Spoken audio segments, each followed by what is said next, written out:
Hi hello வணக்கம். இன்றைக்கி எங்கள் வீட்டு ஸ்டைலில் சன்னா மசாலா எப்படி செய்கிறதுன்னு பார்க்கலாம் வாங்க.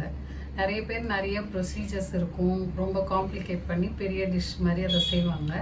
எங்கள் வீட்டு ஸ்டைலில் இது எப்படி சிம்பிளாக டேஸ்டியாக பண்ணுறதுன்னு உங்களுக்கு சொல்லித்தரேன் வாங்க. இப்போ ஃபஸ்ட்டு நம்ம என்ன பண்ண போகிறோம், 3 to 4 hours இந்த 1/4 கிலோவுக்கு கொஞ்சம் மேலே இருக்கிற சன்னாவை கழுவி நல்லா ஊற வச்சுட்டு இப்போ ஃபஸ்ட்டு வேக வைக்கணும். இது பாருங்க நல்லா ஊறி இருக்கு. நல்லா வாஷ் பண்ணிட்டு இது இப்போ குக்கரில் வேக வச்சு எடுத்துடலாம்.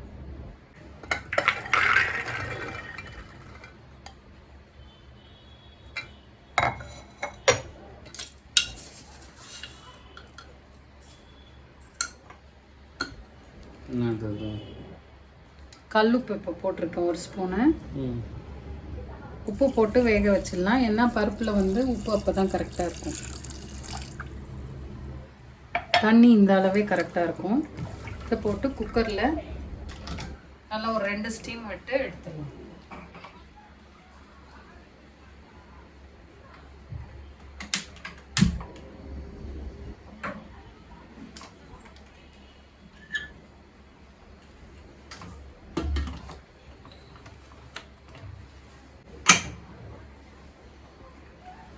சன்னா வேகிறதுக்குள்ளே அதோட பேஸ்க்கு ஒரு கிரேவி செய்வோம். நம்ம வெங்காயம் தக்காளி இதெல்லாம் போட்டு அதை எப்படி ரெடி பண்ணிக்கலான்னு இப்போ பார்க்கலாம். இதுக்கு 4 பெரிய சைஸ் வெங்காயத்தை எடுத்து கொஞ்சம் பெருசு பெருசாகவே அரிஞ்சு வச்சுருக்கேன். அதுக்கு ஈக்குவல் அமௌண்ட்டாக தக்காளியும் அரிஞ்சு வச்சுக்கணும். இப்போ நம்ம இதை வதக்கலாம் வாங்க.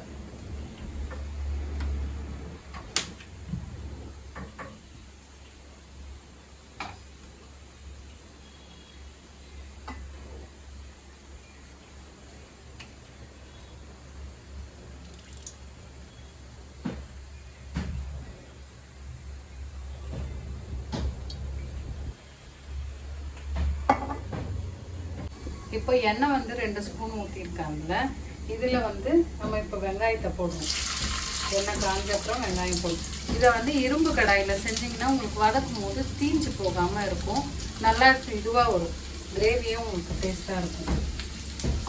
ஃபஸ்ட்டு வெங்காயத்தை போட்டுட்டு வதக்கிங்க.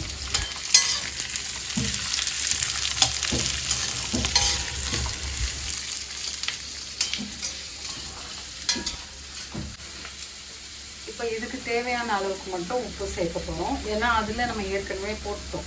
அதனால் இது தேவையானது ஒரு 1/4 ஸ்பூன். இந்த வெங்காயம் வதங்கும் போதே போட்டிங்கன்னா நல்லா இருக்கும்.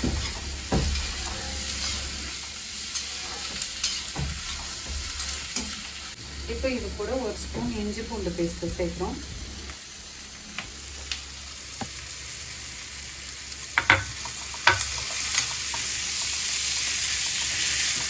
வெங்காயம் கொஞ்சம் வதங்கின அப்புறம் இஞ்சி பூண்டு பேஸ்ட் போட்டிருக்கேன். இதோட பச்சை வாசனை போகிற அளவுக்கு இது கொஞ்சமாக வதக்கிட்டு அப்புறம் தக்காளி ஆட் பண்ண போகிறோம்.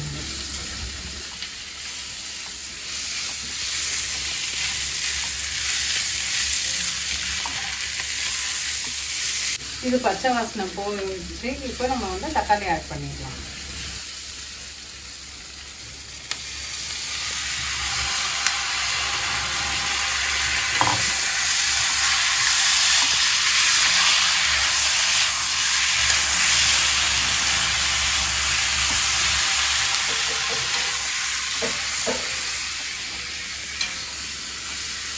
இது நல்லா வதங்கிடுச்சு. இப்போ நம்ம வெறும் மிளகாத்தூள் 1.5 ஸ்பூன் எடுத்துருக்கேன் போடுறேன். இது கூட ஆட் பண்ணுறேன். வதக்கும் போதே ஆட் பண்ணிங்கன்னா மிளகாத்தூள் வாசனையும் போயிடும்.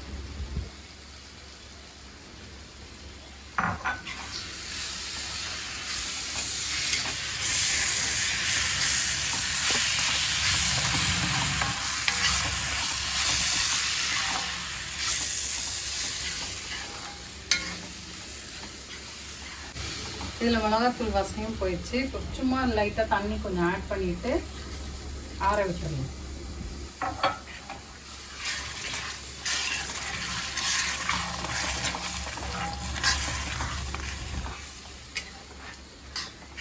இதை நிறுத்தியாச்சு. இதை நல்லா ஆற விடணும். இதை ஆறிட்டோம். அதுக்குள்ளே சன்னா 2 விசில் வச்சு எடுத்தாச்சு. இது வெந்திருக்கான்னு பார்க்கலாம்.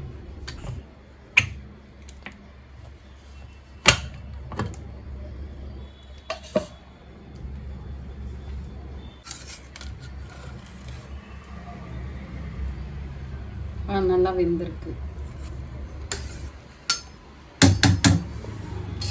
இது இப்போ நல்லா ஆறிடுச்சு. இதை மிக்ஸி ஜாருக்கு ட்ரான்ஸ்ஃபர் பண்ணிட்டு வச்சுக்கலாம்.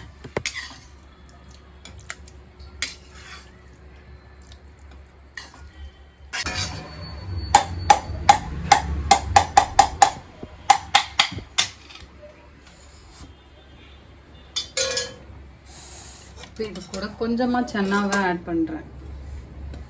கிரேவி இன்னும் நல்லா டேஸ்ட்டாக இருக்கும்.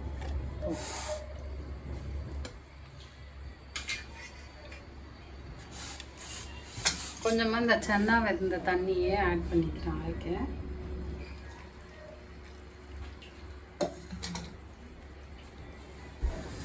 இப்போ இதை மிக்ஸி ஜாரில் போட்டு அரைச்சிடும். இப்போ இதை நல்லா அரைச்சிட்டோம். இதில் ரொம்ப தண்ணி ஊற்றாமல் இந்த மாதிரி அரைச்சிக்கோங்க கொஞ்சம். இப்போ அதே கடாயை பற்ற வச்சு அதில் கொஞ்சம் எண்ணெய் மட்டும் ஆட் பண்ண போகிறோம். வேறு எந்த மசாலா எதுவுமே கிடையாது. இப்போ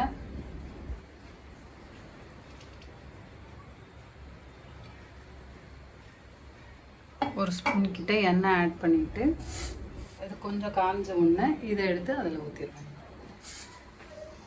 இந்த முழு மசாலாலாம் எதுவும் போடக்கூடாது. இதில் நான் ஸ்பெஷல் எதுவுமே போடுறது இல்லை. ஏன்னா கரம் மசாலா ஆட் பண்ணுவோம் லாஸ்ட்டாக.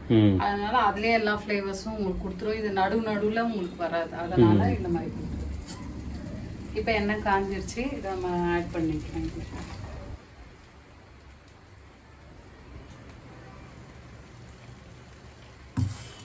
நல்லா மிக்ஸியை கழுவி ஊற்றிடணும். இது சன்னா வெந்த தண்ணியே எடுத்து வச்சுருக்கேன். அதுலேயே எல்லாத்தையும் வாஷ் பண்ணி அதில் ட்ரான்ஸ்ஃபர் பண்ணிடணும்.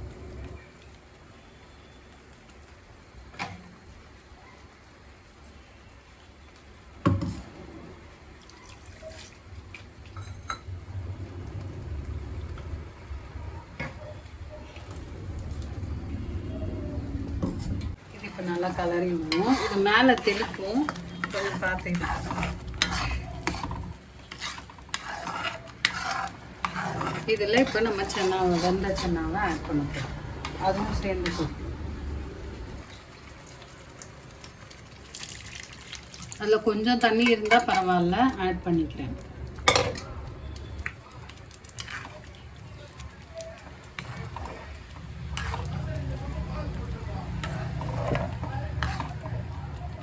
இது கூட நம்ம கரம் மசாலா ஆட் பண்ண போகிறோம். இது எங்கள் அம்மா அரைச்சாங்க.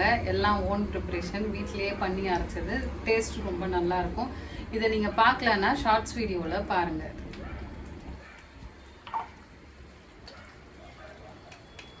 ஜஸ்ட்டு ஒரு ஸ்பூன் ஆட் பண்ணுறேன்.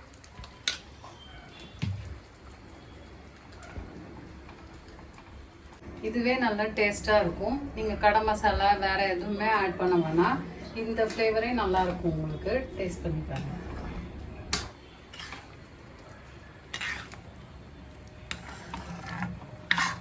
இப்போ இந்த ஸ்டேஜில் உப்பு எவ்வளோ இருக்குன்னு பார்த்துக்கோங்க. உங்களுக்கு கரெக்டான அளவுக்கு உப்பு இருக்கான்னு பாருங்கள். இல்லைன்னா இந்த ஸ்டேஜில் நீங்கள் ஆட் பண்ணிக்கலாம். இப்போ எனக்கு கொஞ்சம் கம்மியாக தெரியுது.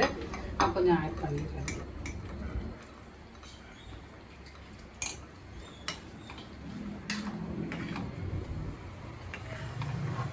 இது நல்லா ஒரு 2-3 மினிட்ஸ் கொதிச்சாலே போதும். இல்லை மேக்ஸிமம் 5 மினிட்ஸ் கொதிச்சாலே போதும். சன்னா மசாலா ரெடி. எங்கள் அம்மா ஸ்டைலில் சொல்லணுன்னா சன்னா மசாலா ரெடி, வாங்க சாப்பிடலாம். இப்போ தொட்டுக்கிறது முடிஞ்சிருச்சு. மெயினாக சப்பாத்திக்கு வந்துட்டோம். இப்போ இதை வந்து சூடாக போட்டு நம்ம சர்வ் பண்ணோம்.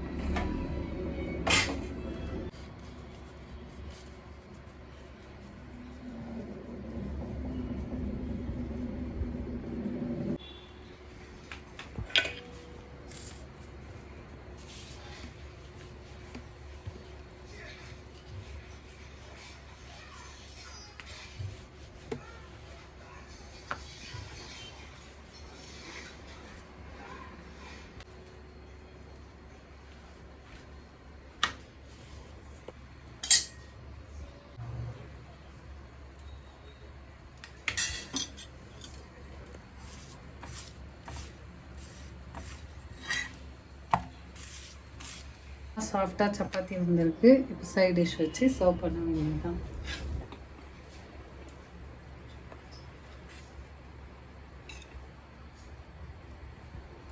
இதுக்கப்புறம் இதில் வந்து நம்ம அது கூடவே கொத்தமல்லி ஆட் பண்ணாமல் தனியாக குட்டியாக வெங்காயத்தையும் கொத்தமல்லியும் இது பண்ணால் கார்னிஷிங் அது மேலே பண்ணி வச்சிங்கன்னா நல்லா இருக்கும். அதோட டேஸ்ட்டே ஃப்ரெஷ்ஷாக இருக்கும்.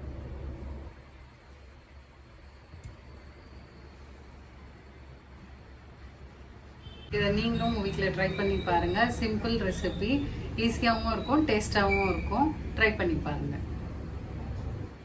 இந்த ரெசிபி உங்களுக்கு யூஸ்ஃபுல்லாக இருந்ததுன்னா இதை நீங்கள் உங்கள் வீட்டில் ட்ரை பண்ணி பாருங்கள். உங்களுக்கு பிடிச்சப்பறம் ப்ரீஸி லெமனேடுக்கு லைக் பண்ணுங்கள், ஷேர் பண்ணுங்கள், சப்ஸ்கிரைப் பண்ணுங்கள். இன்னொரு வீடியோவில் சந்திக்கலாம். பாய்.